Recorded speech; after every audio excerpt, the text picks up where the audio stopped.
Certains véhicules Toyota sont équipés d'une troisième rangée de sièges que l'on peut rabattre et escamoter pour agrandir le volume de chargement quand ils ne servent pas pour des occupants.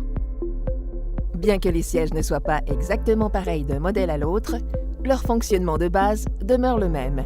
Dans la plupart des cas, il est possible de rabattre, de soulever et d'escamoter manuellement les sièges de troisième rangée depuis l'intérieur du véhicule ou l'extérieur lorsque le haillon est ouvert. Certains modèles sont livrables avec des sièges de troisième rangée à commande assistée. Dans certains cas, avant de rabattre le dossier de la troisième rangée de sièges, il faut d'abord ranger les ceintures de sécurité et abaisser les appuis-têtes pour éviter toute interférence. Vérifiez aussi qu'il n'y a pas sur le plancher des objets qui pourraient gêner les mécanismes mobiles. Libérez ensuite le dossier au moyen de la sangle ou du levier Fold Lift Seatback approprié, puis rabattez le dossier. Dans certains modèles, il est possible d'escamoter les sièges de troisième rangée pour créer un plancher de chargement plat. Pour escamoter le dossier, tirez le levier de dégagement pour déplacer le siège vers l'arrière.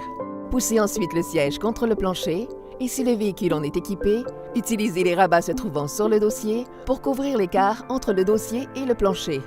Pour redresser le dossier des sièges de troisième rangée, déplacez d'abord les sièges de deuxième rangée vers l'avant depuis leur position la plus reculée pour éviter toute interférence. Vérifiez aussi que le plancher est libre de tout objet qui pourrait gêner et, le cas échéant, remettez en place les rabats de plancher à leur position originale. Depuis l'extérieur, tirez sur les sangles pour redresser le dossier. Dans les véhicules avec coussin de siège coulissant, tirez le coussin de siège vers l'avant. Dans certains modèles, il peut être nécessaire de vérifier que les pattes de blocage avant et arrière sont en place et verrouillées. Réglez ensuite les ceintures de sécurité et les appuis-têtes comme requis. Dans les modèles avec siège de troisième rangée à commande assistée, observez les mêmes précautions en prenant soin de vous assurer que le levier de vitesse est en position P et l'allumage à ON. Ne tentez pas d'actionner les commandes du siège assisté en cours de conduite. Il se peut que votre modèle Toyota ne soit pas doté des caractéristiques et fonctions présentées dans cette vidéo. Vous trouverez toute l'information à ce sujet dans votre manuel du propriétaire. Merci d'avoir regardé cette vidéo. Connaissez votre Toyota?